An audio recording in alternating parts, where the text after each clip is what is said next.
Hey guys, welcome to 3 Minute Sermons. My name is Luke, and we're in Matthew chapter 7, which is part of the Sermon on the Mount. And I like to throw up the Message version, and in some cases, other versions. In this case, the New King James, I think, expounds a little better. Anyway, we'll continue with this. Matthew 7, Simple Guide for Behavior, continued.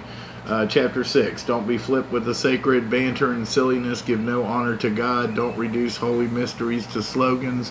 I'm trying to be relevant. You're only trying to be relevant, you're only being cute and inviting sacrilege. This is also translated as don't give what is holy to the dogs, nor cast your pearls before swine, lest them trample under their feet and tear you into pieces. So it's just basically saying, what it said, don't reduce holy mysteries to slogans, don't, abuse God's holy word. And also another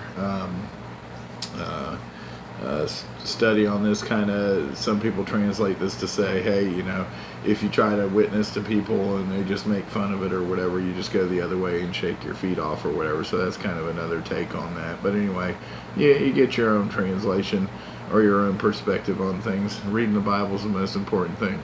Anyway, it goes on, don't bargain with God, be direct, ask for what you need. This isn't a cat and mouse hide and seek game we're in. If your child asks for bread, do you trick him with sawdust? If he asks for fish, do you scare him with a live snake on his plate? As bad as you are, you wouldn't think of such a thing. You're at least decent to your own children, so don't you think the God who conceived you in love would be even better? So that's great. That's just saying, hey, you ain't got to bargain with God. You're God's child. He's going to take care of you like you would take care of your own. And then it goes on, chapter 12. Here's a simple rule of thumb guide for behavior. Ask yourself what you want people to do for you. Then grab the initiative and do it for them. Add up God's law and the prophets, and this is what you get. King James Version happens to go more in detail, I think, than the Message on this. And ask in it. So chapter 7 says, ask, it will be given to you. Seek, not. I'm messing this up, guys. Sorry. Ask, and it will be given to you. Seek, and you will find. Knock, and it will be opened to you. For everyone who asks receives, and he who seeks finds, and to him who knocks it will be opened. These are verbal as ask. I'm praying God, praying to God, petitioning to God. That's a verbal thing I do. Seek, I'm seeking God. This is the Sermon on the Mount. One of the first things he said was, seek ye first the kingdom. So seeking, I'm seeking with my mind, with my heart, I'm seeking God himself. And then knock, a natural response is you knock when you want something from somebody, they're behind the door, you knock on the door, and you keep knocking on the door till they answer the door. That's what God's saying. So he's saying he'll answer that door.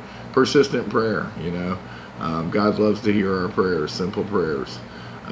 So anyway, and then it goes on to say, for everyone who asks receives, and he who seeks finds, and to him who knocks it will be open.